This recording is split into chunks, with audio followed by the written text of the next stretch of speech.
Imo Week, spécial CIMI 2024. Imo Week au CIMI, première journée. Nous avons le plaisir d'accueillir Guillaume Garcin. Bonjour Guillaume Garcin. Bonjour Eric. Vous êtes directeur général France chez Christie & Co.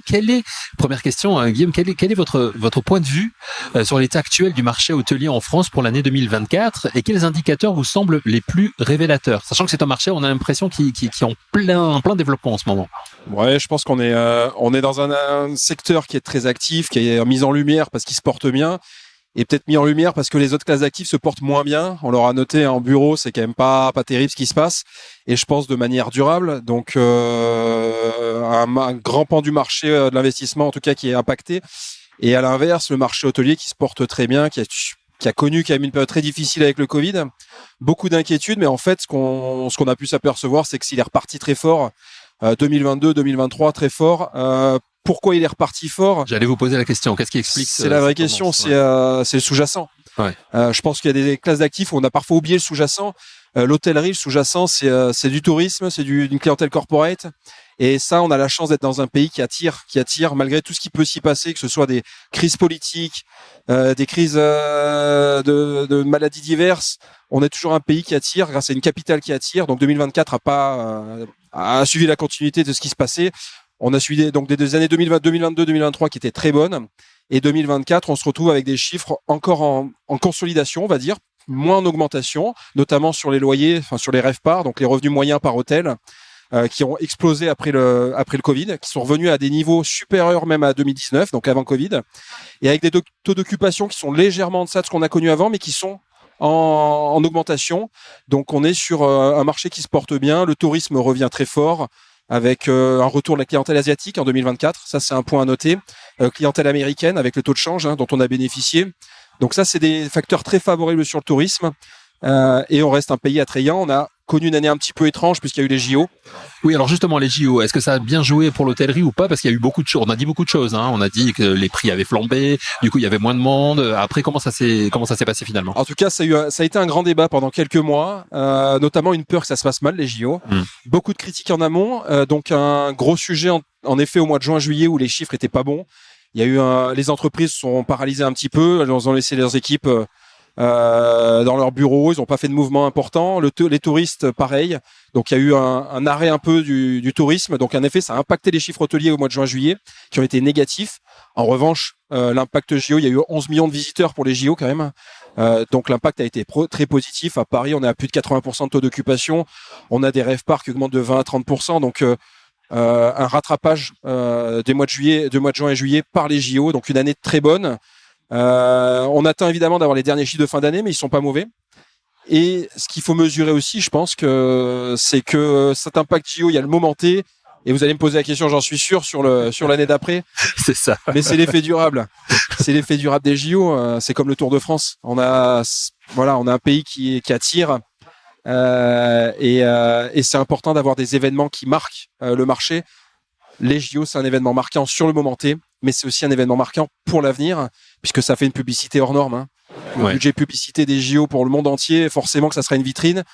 Les JO de Londres, c'était pareil. Il y a eu un retour quand même, une augmentation du tourisme après JO de Londres.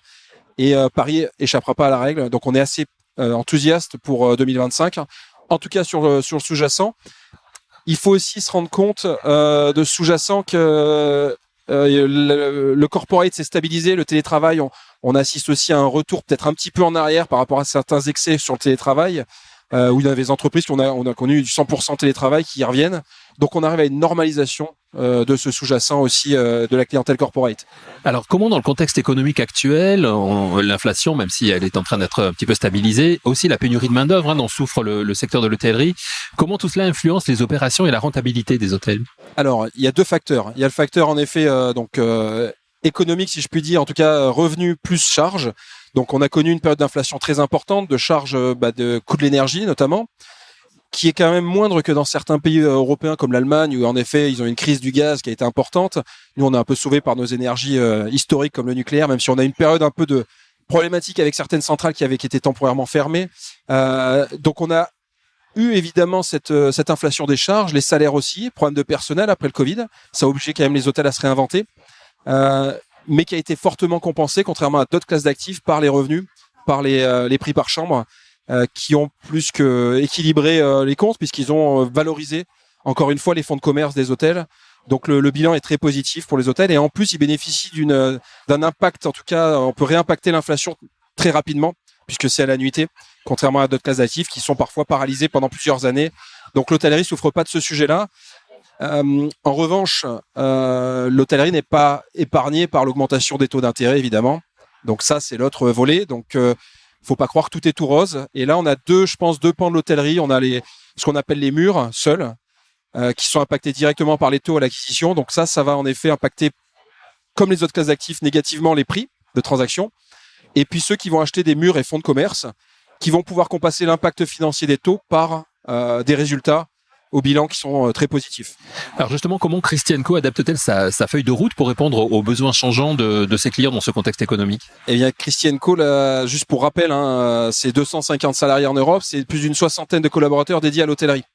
Donc déjà, on est le premier broker européen en nombre de personnes qui travaillent sur le sujet hôtelier. On a implanté sur plusieurs pays, donc UK, Allemagne, Autriche, Espagne et France. On a quand même 22 bureaux dans toutes ces zones-là, ce qui nous permet de couvrir tout le territoire, non seulement avec des clients internationaux, mais aussi localement. Donc déjà d'avoir une connaissance précise des acteurs de l'hôtellerie, comprendre entre un privé, un private equity ou un investisseur institutionnel. Tout ça, on doit le maîtriser. Et en effet, ça nous permet de recueillir de l'information déjà. On est dans un marché opaque, on le sait tous, un marché où pas tout le monde veut discloser les chiffres. Donc c'est un premier point, c'est d'avoir ces informations-là, ces data, et après de les réutiliser avec nos équipes pour pouvoir informer nos clients et le marché sur ce qui s'y passe, et leur créer en tout cas, ou confirmer parfois des hypothèses, en tout cas sur les business plans qui vont élaborer et qu'on espère les plus justes possibles pour pérenniser le marché, puisqu'on est sur un marché d'investissement long terme. Alors justement, quel type de projet d'investissement et de développement hôtelier vous voyez émerger au sein du secteur? Alors ça, c'est intéressant. On a connu la petite crise Airbnb, entre guillemets, qui a impacté quand même d'une façon modérée l'hôtellerie, parce que je pense qu'on répondait à une autre type de clientèle, mais qui a obligé l'hôtellerie à se réinventer aussi. Et on voit aujourd'hui que les usages changent. Le Covid a changé les choses, et en effet, on voit des concepts un peu émerger maintenant qui deviennent un peu plus courants. Mais par exemple, mettre une cuisine dans une chambre d'hôtel, varier un peu les durées de séjour, du court au moyen séjour. Et ensuite, on a aussi une chose qui est très importante dans le marché, je pense, c'est la flexibilité.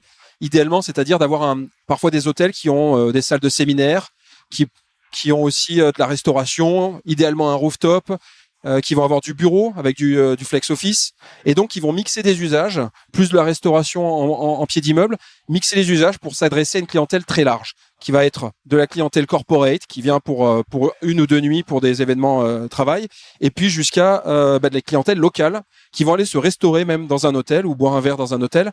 Donc on est sur vraiment une mixité des usages sur les nouveaux concepts. Après, il faut quand même pas oublier qu'il y a aussi une notion de prix. Donc on a quand même, si je prends l'exemple de B&B par exemple, qui a un modèle très précis, mais qui fonctionne parce que il répond à une clientèle qui cherche un tarif pour une nuit et qui cherche pas forcément à consommer de la restauration. Donc l'hôtellerie, ce qui va faire sa différence, c'est justement la pluralité des usages, la pluralité de la demande, et une demande très variée suivant culturellement, même par pays, entre l'international et la France, ou local. Donc tout ça bouge un peu, et c'est passionnant pour notre secteur. Mais cette flexibilité, cette diversification, ce sont vraiment des leviers aujourd'hui de développement pour l'hôtellerie? Oui, c'est des vrais leviers, Et puis sur des villes, alors comme Paris, il y a aucun sujet, j'ai envie de dire, l'offre est faible, donc on peut offrir ce qu'on veut. Par contre, pour des moyennes villes, il y a un vrai sujet même avec les collectivités, je pense, dans le cadre des redynamisations locales. L'hôtellerie, ça fait partie des sujets qui peuvent redynamiser une ville grâce à justement cette pluralité d'usages, que ce soit pour l'emploi, mais aussi pour la consommation locale. On va pas créer quelque chose comme le Airbnb qui est vide la moitié du temps. Un hôtel, c'est ouvert 365 jours sur 365, et donc ça vit tout le temps. Et ça fait vivre le tissu économique. En termes de valorisation, Guillaume, comment évaluez-vous l'impact des nouvelles exigences écologiques de durabilité aussi sur la valeur des actifs hôteliers aujourd'hui? Alors, c'est une excellente question qu'on se pose très souvent. L'impact écologique, il est évident. Alors déjà, la première chose, c'est le client lui-même, qui est demandeur quand même d'avoir des actifs qui soient écologiques. Donc, en termes de marketing, ça va avoir un impact. Et la deuxième chose, c'est au niveau financier, évidemment. On se pose souvent quelle est la pondération d'un actif pas très écologique d'un autre. On peut pas vraiment le fixer comme ça. ça va plus se voir dans les travaux, dans les capex en fait. Il y a toujours des plans de capex qui sont prévus dans le cadre d'un hôtel. À l'inverse d'avant, c'est que le plan capex va intégrer directement maintenant toutes les données écologiques, que ce soit l'isolation jusqu'à l'intérieur du bâtiment, avec les choses qui peuvent améliorer justement l'énergie d'un bâtiment. Il y a aussi le volet social quand on parle de ESG, et l'hôtellerie est particulièrement concernée. Puisque pareil, crise des vocations aussi après le Covid, il a fallu réinventer son management, donc ce volet social est très important en hôtellerie et ça se reflète dans le prix in fine, puisque plus de capex, ça va venir compenser le prix. Donc oui, les actifs qui sont écologiquement dans le mood seront plus performants. Et en plus, on a des échéances avec le décret tertiaire qui vont arriver en 2030. Donc ça, il y a premier levier. Et deuxième levier auquel on peut pas faire fi, c'est les banques qui aujourd'hui demandent des financements, enfin font des financements plus green. Et donc, ils ne financent plus des établissements qui ne sont pas aux normes écologiques, soit qui ne prévoient pas des travaux pour restaurer l'immeuble. Donc c'est un vrai enjeu. Quel conseil vous donneriez, Guillaume, aux investisseurs souhaitant entrer sur le marché hôtelier français en ce moment? On le disait, ça a plutôt le vent en poupe, l'hôtellerie aujourd'hui. Alors, le premier conseil, c'est déjà si vous n'êtes pas expert du domaine, parce que c'est un métier, c'est un domaine qui demande beaucoup d'expertise, plus que du bureau, je pense, de comprendre le sous-jacent. Donc, je leur dirais de bien s'informer, de vraiment bien s'informer sur ce qui s'y passe, et après, surtout, de faire une analyse précise de l'actif lui-même, parce qu'il va falloir comprendre qui va être sa clientèle, quel va être son revenu moyen, son taux d'occupation, pour dégager les bénéfices suffisants à la pérennité de l'actif. Donc, nous, on essaie de faire un peu de pédagogie, mais en tout cas, avec plaisir pour les informer s'ils ont besoin. Pouvons-nous en savoir un petit peu plus sur quelques études de faisabilité ou analyses de performance récentes de Christie & Co, que Christie & Co a menées pour ses clients? Ouais, mais justement, sur la question précédente, par exemple, on a conseillé là en Aquitaine un primo-accédant qui voulait acheter un château, qui nous a demandé, voilà, j'ai l'idée de faire ça avec des séminaires, avec des mariages, avec un certain nombre de chambres. Quel est le bilan? Donc là, nous, on lui a créé des scénarios un peu variés pour lui dire, voilà, quelle sera sa clientèle, vers quel type de prestations il pourrait aboutir, quel prix. Le bilan n'était pas forcément positif. En tout cas, le tandem risque-bénéfice était, on trouve, trop risqué par rapport aux bénéfices.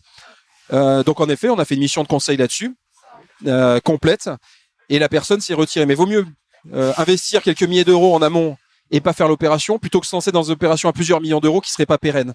Donc la personne, en tout cas, était très contente du travail qu'on leur a fourni. Ça, c'est un premier pan, en tout cas, quand on parle des primo-accédants ou des investisseurs étrangers qui peuvent venir sur le marché français.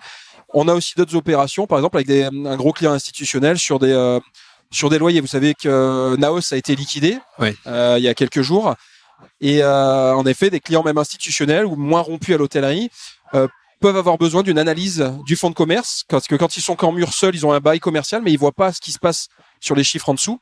Et donc, en effet, on s'est fait interroger sur la réalisation de ce loyer, savoir s'il est solide, s'il est pérenne, en reconstituant un PNL sur le fonds de commerce et voir le taux d'effort qu'on allait mettre avec ce loyer-là. Et en effet, confirmer aussi leur hypothèse à eux. Donc, je pense que c'est quand même des gros pans. Et le troisième pan de notre expertise en ce moment, c'est quand même la promotion. Promotion, vous le savez, c'est aussi durement impacté par le résidentiel, le bureau.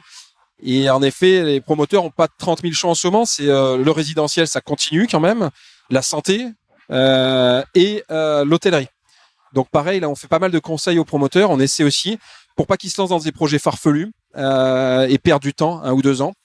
Donc en leur donnant les clés de ce qu'il faut viser comme type d'hôtel, l'étoilé, la marque, quel type, s'il faut faire un combo d'hôtel dans la zone, quelle surface, combien de chambres. Tout ça, c'est des choses qu'on donne en amont aussi, je pense, pour sécuriser le marché. Voilà, des exemples très concrets, effectivement. Alors comment, et pour terminer, Guillaume Garcin, comment Christie & Co envisage de se différencier davantage encore sur le marché de l'immobilier hôtelier aujourd'hui face à cette concurrence croissante dans le secteur, on n'arrête pas de le dire. Alors, concurrence croissante, c'est vrai. Demande croissante aussi des investisseurs, donc ça c'est aussi une chose qu'il faut mettre en parallèle, c'est-à-dire qu'il y a beaucoup de gens qui s'intéressent à l'hôtellerie. Nous, l'avantage qu'on a par rapport à la concurrence, c'est qu'on est expert hôtelier depuis 26 ans en France et 90 ans en Europe. Donc on a des équipes qui sont très expertes, on a surtout une équipe solide, comme je vous le disais, avec plus d'une 60aine de collaborateurs.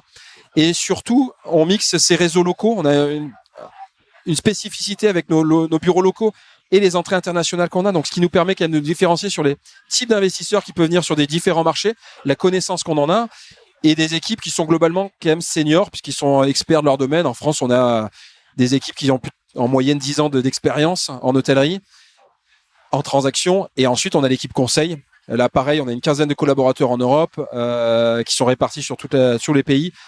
Pareil, et on va pouvoir mixer les expertises de chacun en conseil et en transaction pour capter le plus de données, en tout cas sur le marché, et puis rendre compte au mieux au marché de ce qu'on sait faire et de ce qu'on peut faire. Pour terminer, Guillaume Garcin, qu'est-ce qu'on peut vous souhaiter en 2025 chez Christian Co? En 2025, écoutez, on peut nous souhaiter en tout cas à Christian Co de faire mieux encore que ce qu'on a fait en 2024, même si l'année n'est pas finie et qu'on a encore pas mal de sujets à clôturer en 2024. Mais l'année 2025 s'avère quand même très positive, je pense. Donc de continuer à consolider l'hôtellerie, le secteur hôtelier, le secteur du conseil, et puis aussi on a ouvert un nouveau secteur il y a quelques semaines, c'est la santé, toujours dans le spectre de l'hébergement. Donc c'est une nouvelle activité qu'on lance qui est déjà très implantée en Angleterre depuis longtemps. Et là aussi, c'est un secteur en plein développement. C'est un secteur en développement, en grand développement, mais qui a subi des crises, on va dire, récemment. Mais je pense que c'était aussi un secteur immature, récent, qui avait besoin de ces crises-là et qui vont pouvoir se redévelopper, se redéployer dans les années à venir. C'est un secteur dont on a besoin. Il va falloir voir comment on le finance. Vous savez que les caisses de l'État ne sont pas très profondes en ce moment. Le secteur privé va devoir aussi se réinventer. Mais je pense que c'est un vrai secteur d'avenir. Et on voit aussi cette corrélation entre les deux, où la santé, même les hôpitaux par exemple, prennent exemple sur l'hôtellerie. Parce que le niveau de service qu'on a dans les hôpitaux, quand on va passer une nuit à l'hôpital, est-ce qu'on est tous heureux de ce qui s'y passe? Les hôpitaux commencent à s'en rendre compte. Et il y a beaucoup d'inspiration à en prendre dans un et l'autre secteur pour ses brevets de l'un et l'autre. Voilà, une affaire à suivre que l'on suivra bien évidemment avec Imo Week. Guillaume Garcin, je rappelle que vous êtes directeur général France chez Christian Co. Merci beaucoup d'être passé par le stand de Imo Week aujourd'hui au CIMI. Merci Eric et merci à Imo Week. Bonne journée. Imo Week, spécial CIMI 2024.